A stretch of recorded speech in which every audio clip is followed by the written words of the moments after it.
Right మానవతరాయ్ గారు మనతో పాటు బండారు రామ్మోహన్ రావు గారు కూడా జాయిన్ అయ్యారు. ఒకసారి వారి దగ్గరికి వెళ్దాం. Political analyst, senior journalist Rammohan Rao garu, KCR press meet ఆయన దులిపేశారా, దులిపించుకున్నారా? కాదండి, రామ్మోహన్ గారు తోలు తీస్తారండి ఏమన్నా మేక లేదంటే గొర్రెగా తోలు తీయడానికి ఏం మాట్లాడి రామ్మోహన్ రావు గారు కటి కూడా కేసీఆర్ గతంలో కటిక పని చేసిండ కేసీఆర్ ఏమన్నా ఈ తోలు తీయాలి ఏం మాట్లాడి మానవతరాయ్ గారు రామ్మోహన్ రావు గారు చెప్తాను. వాసుదేవన్ గారు, మీకు అట్లా ప్యానెల్లోని మిత్రులు నమస్కారం. నిన్న నిజంగా సార్ వస్తారని మొన్నటిదాకా పాట పాడారు బీఆర్ఎస్ నేను. నిన్న వచ్చారు కూడా. ఇప్పుడు సార్ వచ్చారని పాట పాడుకోవాల్సింది.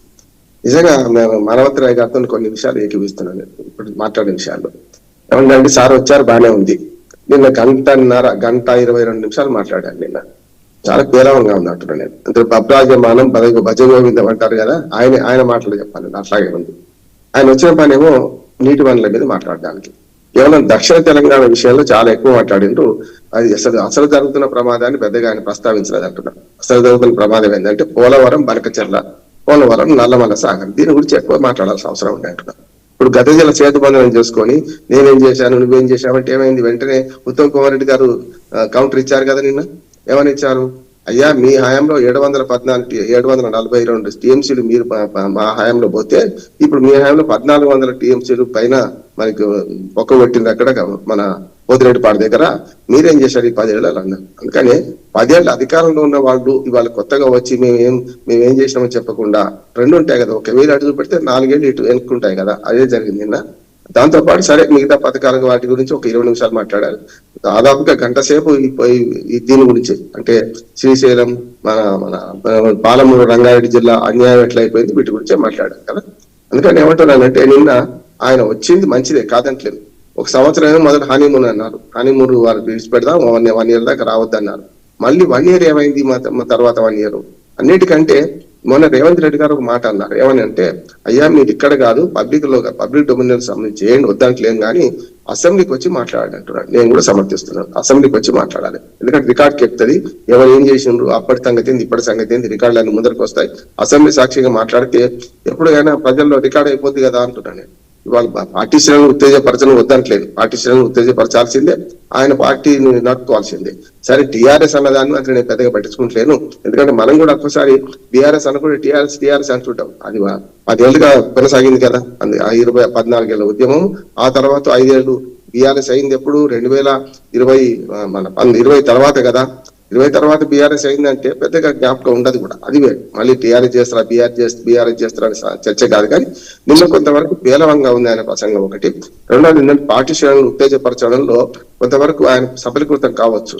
సరే ఆ మాటలు మాట్లాడొద్దు. ఎప్పుడైనా తోలు తీస్తా బెదిస్తా ఉంటది. కానీ అప్పటికో లెక్క ఇప్పుడు లెక్క అంటే మరి అసమర్థుల కేటీఆర్ గారు, హరీష్ రావు, మన మిగతా మంత్రులందరూ మాజీ మంత్రులు పనిచేస్తున్నారు కదా. చాలా మంచి ఎండగొడుతున్నారు ఈ ప్రభుత్వాన్ని. సమస్య లేదు. అంటే మీరు వస్తే లెక్క లేకుంటలేదా అని సమస్య కాదు. కానీ మొత్తం మీద కొంచెము చాదస్తం ఎక్కువైంది. కొంతవరకు 2 ఏళ్ళు రెస్ట్ తీసుకోవడం వల్ల కొన్ని విమర్శలు గట్టిగా పెట్టలేకపోతున్నారు అంటున్నారు. నిజంగానే మనకేందంటే పోలవరం, బనకచెర్ల, పోలవరం, నల్లమల సాగర్ ఏదో పేరు మీద కొత్త రామ్మోహన్ రావు గారు ఇంకొక అంశం అండి. అంటే ఇప్పుడు కుటుంబ సభ్యుల మధ్య భేదాభిప్రాయాల అంశాన్ని కొంచెం దాని మీద ఒక జనం ఫోకస్ ఎక్కువైంది కదా, దాన్ని మళ్లించడానికి ఏమైనా నిన్నటి ప్రెస్ మీట్ ద్వారా ఏమైనా ప్రయత్నం చేశారని అనుకోవచ్చునా? కొన్నిసార్లు మళ్ళీ వాళ్ళు అడిగారు కూడా వాసుదేవన్ గారు. ఏమనంటే అది ఇప్పుడు డైల్యూట్ అయితే సబ్జెక్టు ఇప్పుడు దీని మీదే మాట్లాడతారన్నారు. అందుకనే డైల్యూట్ కాకుండా చూడడమే, వర్కింగ్ డైవర్ట్ చేయడమే అనుకుంటున్నాను నేనైతే. కాకపోతే కేసీఆర్ గారు మాట్లాడితే వార్త, మాట్లాడకపోయినా వార్తే. ఇంట్లో కూర్చున్న వార్తే చూసాం కదా. మనకు ఉద్యమ సమయంలో కూడా చూస్తే 3 నెలలు ఏం మాట్లాడకపోయేవాడు, టక్కున వచ్చి బయటకు వచ్చేవాడు. అట్లా ఆ టెక్నిక్ ఆయనకు తెలుసు. కానీ ఇప్పుడు ఏమైందంటే అది ఓల్డ్ టెక్నిక్ అయిపోయింది అంటున్నాను నేను. ఇవాళ అడ్వాన్స్ టెక్నాలజీ ఏంటంటే ఎప్పటికప్పుడు చూశారు కదా నిన్న కాంగ్రెస్ వాళ్ళు ఎంత అలర్టుకున్నారు. ఆయన ప్రసంగం అయిపోయిన క్షణంలో ఇటు పక్కన ఉత్తమ్ కుమార్ రెడ్డి గారు మొదలు పెట్టారు కదా. అంటే అంత అడ్వాన్స్ అయిపోయింది. ఒకనాటి లాగా లేదు పరిస్థితి. కనుక రెండిట్లో నేను ఒక్క విజ్ఞప్తి చేస్తున్నాను బీజేపీ పార్టీకి, ముఖ్యంగా కేంద్ర ప్రభుత్వానికి. ఇప్పుడు ఒకనాడు కేసీఆర్, చంద్రబాబు నాయుడు 5 ఏళ్ళు, తర్వాత కేసీఆర్, జగన్మోహన్ రెడ్డి గారు, ఇప్పుడు రేవంత్ రెడ్డి గారు, మనకు చంద్రబాబు నాయుడు గారు ముఖ్యమంత్రులు గారు. ఈ ముఖ్యమంత్రుల గొడవ, ఈ 2 రాష్ట్రాల ప్రజల మధ్య గొడవను తీర్చాల్సింది ఎవరు? కేంద్ర ప్రభుత్వం కదా అంటున్నారు. 12 ఏళ్ల తర్వాత కూడా ఇప్పుడు ఈ సమస్యను ఇంకా ఎందుకు రావణ కష్టంలాగా రంగిస్తున్నారు అంటున్నాను. వాగ్దేవన్ గారు ఒక వాస్తవం చెప్తాను నేను. గతంలో 2013లో కిరణ్ కుమార్ రెడ్డి గారు ముఖ్యమంత్రిగా ఉన్నప్పుడు ఉమ్మడి రాష్ట్రంలో నేను కూడా మన్మోహన్ సింగ్ గారి దగ్గరికి అఖిల పక్షంలో వెళ్ళినవాడిని. కాకినాడ నుంచి మన డివి రామారావు గారు నేను అందరం అంటే అన్ని పార్టీలో వాళ్ళు పంపించారు, నన్ను కూడా పంపించారు. నేను వెళ్ళినప్పుడు నేను స్పష్టంగా చెప్పినాను, అయ్యా ఇది మన్మోహన్ సింగ్ తోనేమో కాదనుకున్నాను, ఆపారు కదా మౌనముని మైన పొద్ద అనే విమర్శలు ఉన్నవాడు కూడా అన్ని విన్నాడు. ఆనాడు బ్రిజేష్ కుమార్ ట్రిబ్యునల్ తీర్పుని ఆపారు కూడా అంటారు. ఈ పాటికి ఆగే ఉంది ఈ పాటికి కూడా. అందుకనే మన కృష్ణా జలాల వివాదం కానీ గోదావరి జలాల వివాదం కానీ పంచక్రమంలో స్పష్టంగా కేంద్ర ప్రభుత్వం జోక్యం చేసుకోవాలంటున్నాను. ఇద్దరిని పిలిపించండి, మాట్లాడండి, ఎక్కడో పరిష్కారం ఉంటది కదా. ఇప్పటిదాకా జరుగుతున్న అంతా కూడా గందరగోళం అంతా కూడా జీరో సమ్ గేమ్ ఆడుతున్నారు వాద్యం. జీరో సమ్ గేమ్ అంటే మీరు లాభపోతే నేను నష్టపోతే, నేను నష్టపోతే మీరు లాభపోతారు. అట్లాగా ఇద్దరికి అవకాశం ఉన్నది కదా. గోదావరిలో జలాలు ఉన్నాయి, కృష్ణాలో నీళ్లు లేవు, ఏం చేద్దాం? నిన్న కేసీఆర్ గారు మాట్లాడిన విషయంలో 45 టీఎంసీల గురించి ప్రతిసారి మాట్లాడుతున్నాను. మీ మిత్రులందరూ తెలుసు 45 టీఎంసీలు మనకు హక్కుగా రావాల్సిందే. పోలవరం నుంచి పట్టిసీమ ద్వారా ప్రకాశం బ్యారేజ్ నీళ్లు తరలిస్తే 80 టీఎంసీలు మిగిలితే 35 టీఎంసీలు 14 టీఎంసీలు కర్ణాటక మహారాష్ట్రకు 21 టీఎంసీలు కర్ణాటకకు అట్లాగే 45 టీఎంసీలు మనకు రావాల్సి ఉంది కదా.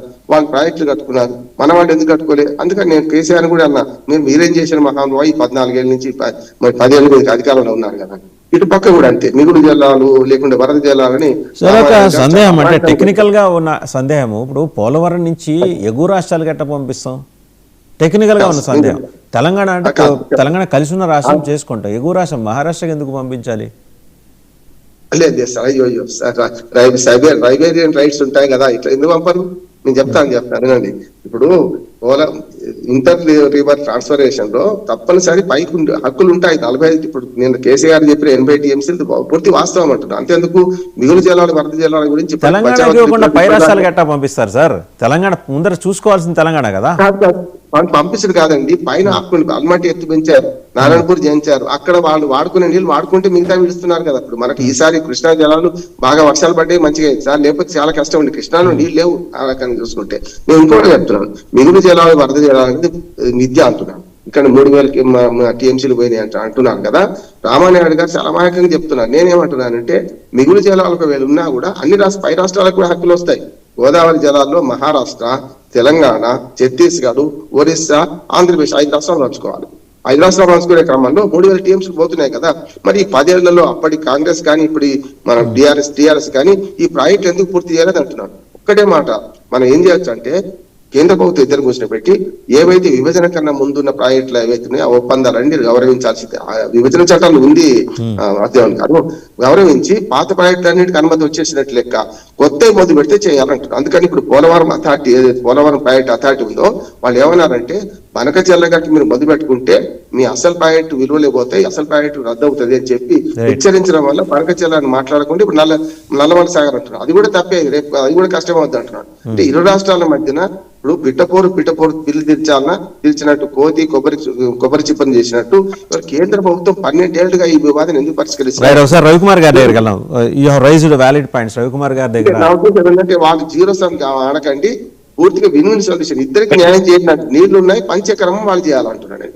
రవికుమార్ గారు, రామ్మోహన్ రావు గారు పూర్తిగా సాంకేతికపరమైన అంశాలు మాట్లాడారు. ఇక్కడ మిమ్మల్ని కేంద్ర ప్రభుత్వాన్ని విమర్శించడం కాదు, న్యాయంగా చూడాలి కదా తెలంగాణ ఆంధ్ర విషయంలో జరుగుతుంది. దానికి సంబంధించి ఆంధ్ర పట్ల మీకు ఎందుకు అంత ఆపేక్ష, ఎందుకు అంతగా మీరు మొగ్గు చూపాల్సి వచ్చింది? తెలంగాణకి జరుగుతున్న అన్యాయాన్ని